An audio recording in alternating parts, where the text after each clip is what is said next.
Dans le nom de Jésus-Christ. Dans le nom de Jésus-Christ. Dans le nom de Jésus-Christ. Alléluia. Seigneur Jésus-Christ.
La Bible me dit, je te rappelle que la Bible dit ceci, que ses bontés ne sont pas épuisées.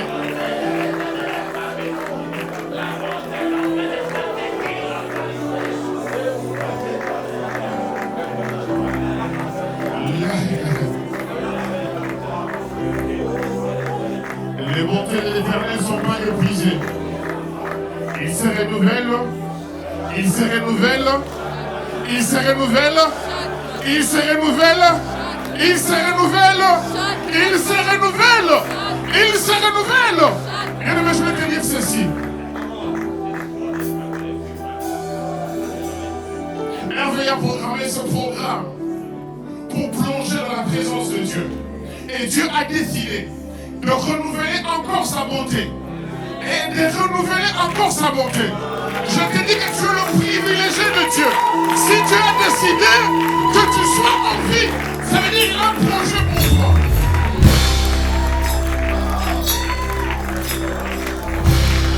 J'ai besoin de dire à quelqu'un, si Dieu dans le ciel, il décide de renouveler sa bonté, ça veut dire qu'il a un projet pour toi.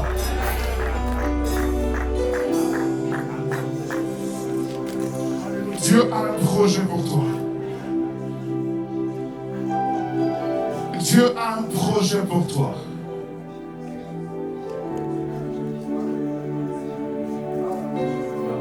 Si ces bontés ne sont pas épuisées, si les bontés de l'Éternel ne sont pas épuisées, ça veut dire que nous avons encore le privilège de recevoir des choses de sa part. Pourquoi? Parce que ces bontés ne sont pas épuisées.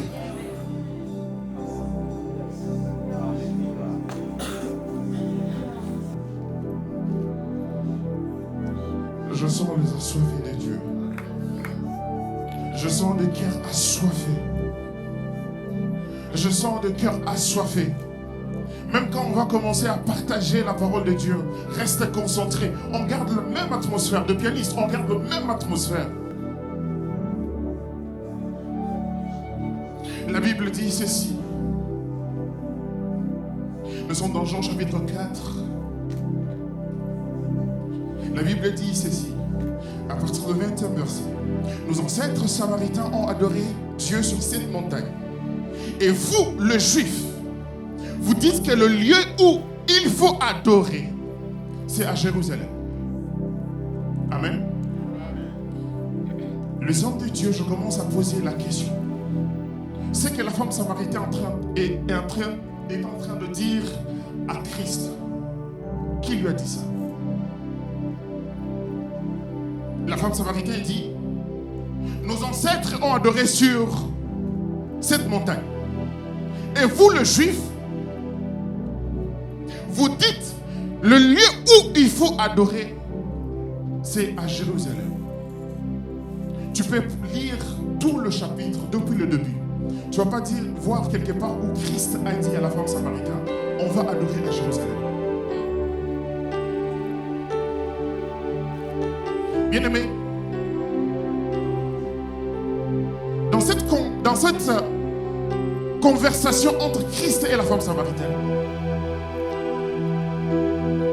Christ n'était pas seul. Christ n'était pas seul. La femme samaritaine avait 3 catégories de personnes. Elle commence, elle dit d'abord, tu es juif. Tu es maître et je vois que tu es prophète. Ça, c'est ce que la femme samaritaine avait compris. Mais regardez ce que Christ le présente. Christ le présente à la femme samaritaine, le Père, il présente le Fils, mais il présente aussi le Saint-Esprit.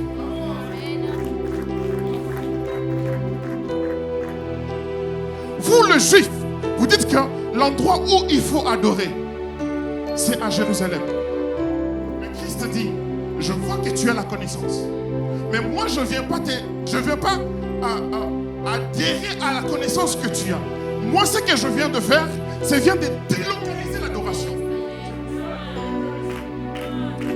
Ce ne sera ni sur cette montagne, ni à Jérusalem que vous adorez qui?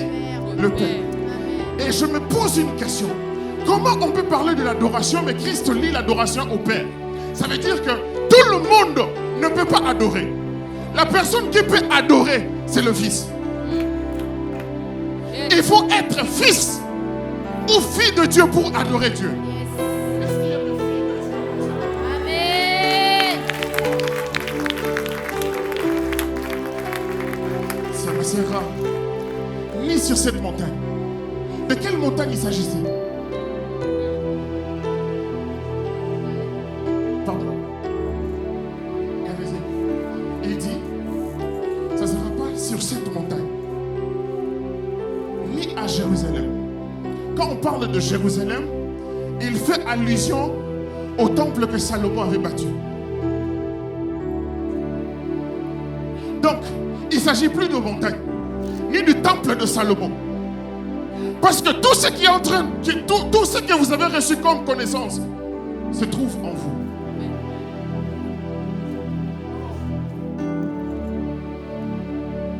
Quand il s'agit de montagne, première fois l'adoration a été mentionnée dans la Bible, c'est l'histoire d'Abraham et son fils. Qu'est-ce qu'Abraham a dit? Moi et le fils, nous allons monter. Pour faire quoi?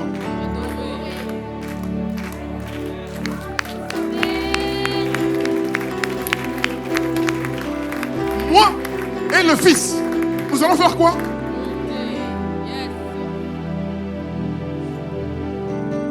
Ça s'arrête pas là. La femme samaritaine, il se bâche par rapport à la montagne. C'est que les ancêtres ont laissé. Mais Jésus part loin, il dit, même à Jérusalem. Parce que le salut vient de Juifs. Même à Jérusalem. Mais Dieu, comment est-ce que tu peux me dire de choses pareilles? Tu viens d'abord de m'enlever la connaissance que j'avais. Et tu dis aussi que même à Jérusalem, il n'y a plus de place.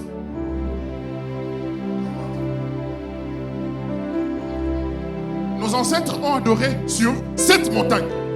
Ça veut dire, même vous les Juifs, vous disiez qu'on doit adorer à Jérusalem. Christ s'est dit, non. Ta connaissance était bien. C'est la connaissance de ton Adam, le premier Adam. Moi, le second Adam, je viens pour restaurer les choses. Je viens délocaliser l'adoration. L'adoration n'est plus question de l'endroit. L'adoration n'est plus question de lieu. Si tu cherches le temple se trouve en toi. Si tu cherches le Saint-Esprit se trouve en toi. Pourquoi? Parce que tu es porteur de la présence de Dieu. Dis à la personne qui est à côté de toi, tu es Bethel. Dis à la personne qui est à côté de toi, tu es Bethel. Et je vais te répondre pourquoi. Jacob,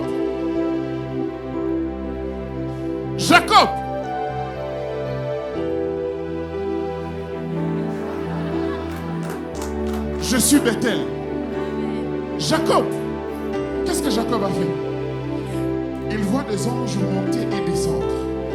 Il dit, cet endroit s'appelle Bethel. Si il a vu les anges monter et descendre,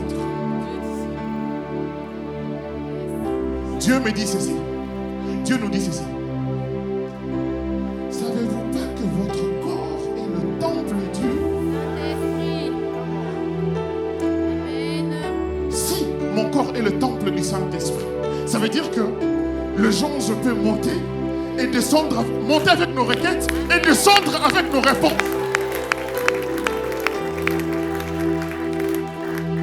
Dis que je suis Bethel. Porteur de la présence de Dieu. Porteur de la présence de Dieu. Ce sera ni sur cette montagne, ni à Jérusalem. L'adoration a été délocalisée parce que toi, tu es porteur de la présence de Dieu. Pourquoi? Parce que toi, tu es le canal par lequel beaucoup de gens seront gagnés pour Dieu. Au-delà d'être Bethel, tu es aussi seul de la terre.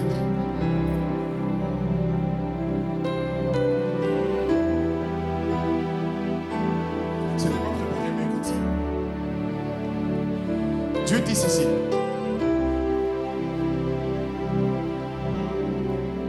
Elohim dit, créons l'homme à notre image. Elohim dit, créons l'homme à notre image, à notre ressemblance. Pourquoi?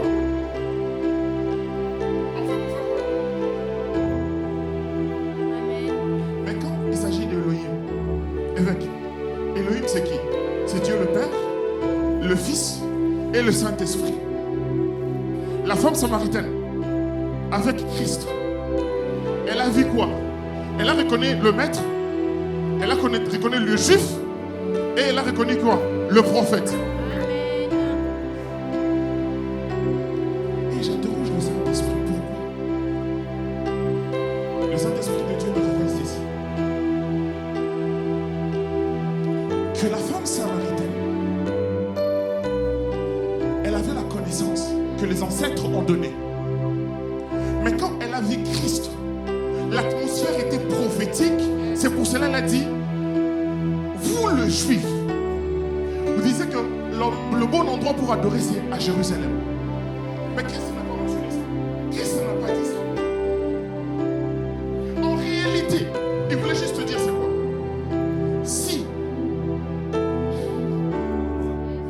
Si on doit rester dans la routine de aller au temple tout le jour, dans la période de Covid, Amen. on allait. C'est pour cela que je t'ai dit aujourd'hui, Dieu m'a envoyé de Belgique jusqu'ici pour te dire tu es bête.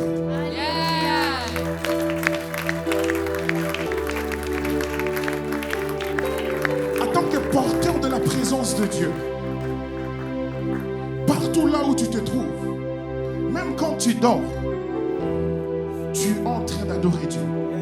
Pourquoi? Parce que l'adoration, il ne s'agit pas de chant, ni de l'atmosphère, mais l'adoration est basée par la relation que tu as avec Dieu. J'ai besoin de 5 personnes, s'il vous plaît. 5 personnes. 1, 2, 3, 4, 5, bien. Nous avons combien de continents? Continent Afrique, Asie, Océanie, Europe et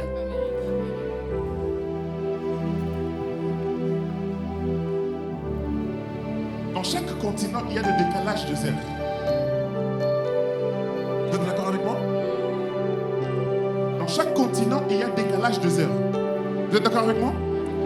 Si quelqu'un a son iPhone peut regarder la différence entre l'Afrique et l'Europe, c'est quoi? 1 heure. Non, c'est la même heure. La même heure. Je vais vous dire, même au Congo, Lubumbashi et Kinshasa, il y a une différence. Donc, il y a une différence. Asie, différence, c'est quoi? 1 heure. Avec Asie? Asie. En Amérique? 6 heures. Océanie? Donc, souvent, l'Océanie, ça va wapi. 9 heures ou 12 heures. Ok. Regardez. Quand on vient de chanter ici la chanson, c'était quoi? Quand tu donnes le chant, je te donne louange. Quand l'Africain est en train d'adorer, ici on est en train de dormir. Mais même quand elle est en train de dormir, elle est en train d'adorer. Quand l'Africain se réveille, ou bien quand l'Africain dort, l'Européen aussi en train d'adorer. Mais ici, on est en train d'adormir. Mais ça ne change pas Dieu. Dieu est toujours Dieu. Il reçoit toujours l'adoration, même quand les gens sont en train de dormir. C'est pour cela que je suis en train de dire, tu es Bethel. Même quand tu es en train de dormir, il y aura des anges monter et descendre.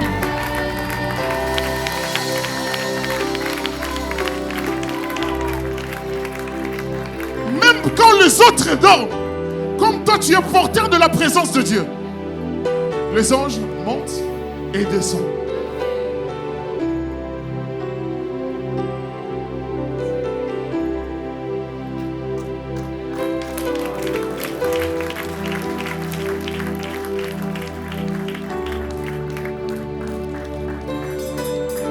Le lieu, je ne suis pas contre les gens qui disent que ouais, je me retire, je pars à ma guérison. Je ne suis pas contre eux. Il ne faut pas dire qu'il y a un frère qui vient de la Belgique, il a dit il est contre le montagne. Non, non, non, je ne suis pas contre le montagne. Mais le montagne ne doit pas devenir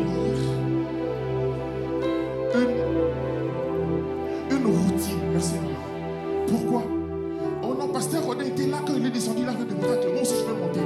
Est-ce que quand Dieu a parlé à pasteur Rodin, il t'a parlé la même chose? Il t'a dit la même chose? Non, non, non. Entre dans ta chambre, ferme-le. Invoque le Dieu de ciel. Il va répondre. Amen.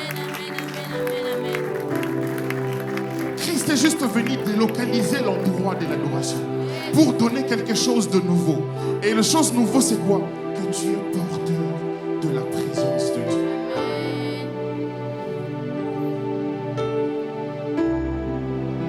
Tu es porteur de la présence de Dieu.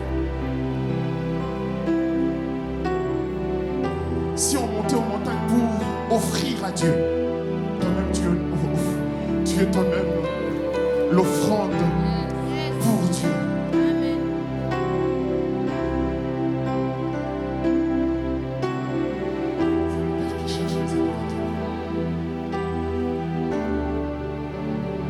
C'est le Père qui cherche les adorateurs. Pas quelqu'un d'autre. Le Père qui cherche les adorateurs. Ma question est ceci. Les hommes de Dieu, est-ce que Dieu est en manque des adorateurs?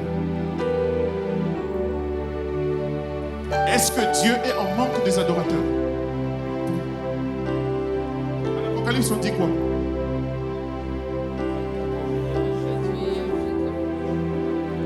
Papa, tu le dis bien. Oui. Oui. Oui.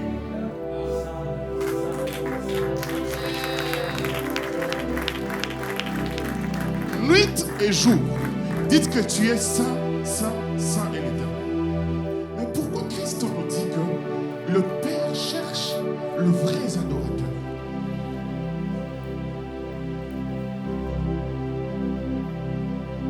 Parce que il voulait restaurer l'identité de premier l'homme qu'il avait créé à son image. Il voulait restaurer le premier l'homme qu'il a créé à son image. La Bible dit ceci. En réalité, dans l'homme, c'est quoi?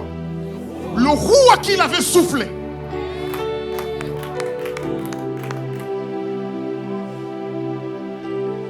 Et si moi j'ai le roi de Dieu, ça veut dire que je suis porteur de la présence de Dieu. Partout là où je me présente, je dois apporter l'atmosphère de Dieu. Partout là où je me présente, je dois porter la présence de Dieu, bien-aimé.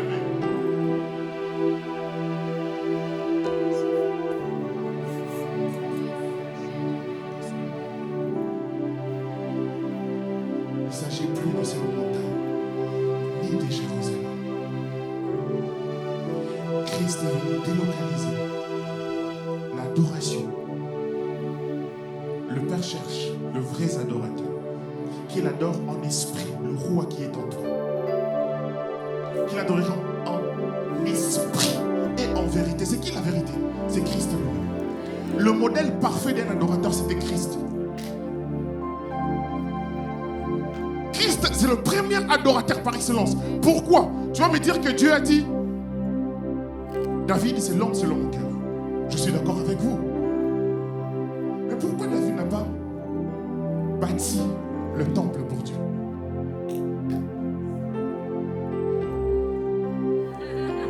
Pourquoi David n'a pas bâti le temple pour Dieu? À cause de ça. Mais Dieu a décidé, il dit, malgré qu'Abraham est le père de multitudes, David est l'homme selon mon cœur. Je dois donner quelque chose pour que l'humanité soit sauvée, restaurée. Comment? Il envoie qui? Son fils. C'est pour cela, malgré qu'Abraham avait obéi de donner les fils, son unique, mais en réalité, Isaac n'était pas l'unique d'Abraham. De maman, vous êtes là? Isaac était l'unique de sa mère, mais pas d'Abraham. C'est pour cela, Abraham a lié l'enfant. Abraham a lié l'enfant. Il lève le couteau, il veut tuer. Dieu a dit non, non, non, Abraham, quand il s'agit de fils unique, je vais garder l'exclusivité moi-même.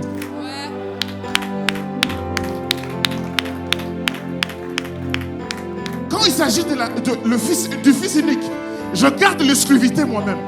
Pourquoi? Parce que même Isaac, ce pas Koufaki, il a changé Isaac. fallait caca. On a mis qui d'ailleurs.